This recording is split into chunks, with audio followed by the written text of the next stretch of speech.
ప్రభుత్వం గవర్నర్తో అబద్ధం చెప్పించిందన్నారు ఎమ్మెల్యే పాడి కౌశిక్ రెడ్డి. మొదటి 100 రోజుల్లోనే 6 గ్యారంటీలు 420 హామీలు అమలు చేస్తామని చెప్పి మాట తప్పారన్నారు. కాంగ్రెస్ పార్టీ అధికారంలోకి వచ్చి 2 ఏళ్లకు పైగా అవుతోందని, ఇచ్చిన హామీలపై గవర్నర్ ప్రసంగంలో ఉంటుందేమో అనుకున్నామన్నారు.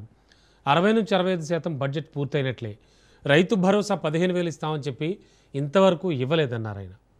ప్రసంగంలో ఇలా పూర్తిగా అబద్ధాలు చెప్తూ ఇలా 6 గ్యారంటీల విషయము పూర్తిగా కాంగ్రెస్ ప్రభుత్వం మర్చిపోయింది అని చెప్పక తప్పదని చెప్పి సందర్భంగా తెలియజేస్తా ఉన్నాను.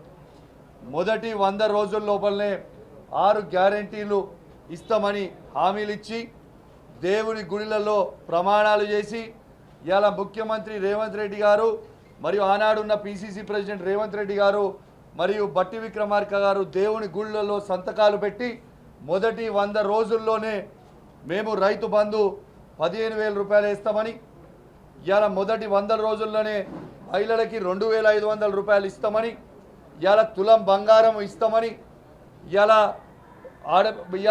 పెన్షన్లు 2,000 4,000 రూపాయలకు చేస్తామని, 4,000 రూపాయల వికలాంగుల పెన్షన్ 6,000 రూపాయలు చేస్తామని ఆనాడు రేవంత్ రెడ్డి గారు చెప్పింది. ఇవాళ 2 సంవత్సరాలు అయిపోయిన తర్వాత ఇలా దాదాపు 3 బడ్జెట్లు పెట్టేసిండ్రు.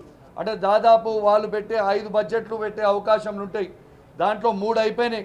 అంటే దాదాపు ఇలా 60 నుంచి 65% బడ్జెట్ పెట్టేసిండ్రు.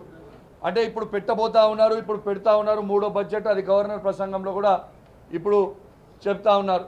కానీ ఒక్క దగ్గర కూడా ఇలా రైతు భరోసా 15,000 రూపాయలు వేస్తామని రైతులకి చెప్పి ఇలా ఒక్కరికి కూడా 15,000 రూపాయలు ఇప్పటిదాకా రైతు బంధు అనేది 3 పైసలు మిస్ చేసింది అని చెప్పక తప్పదు.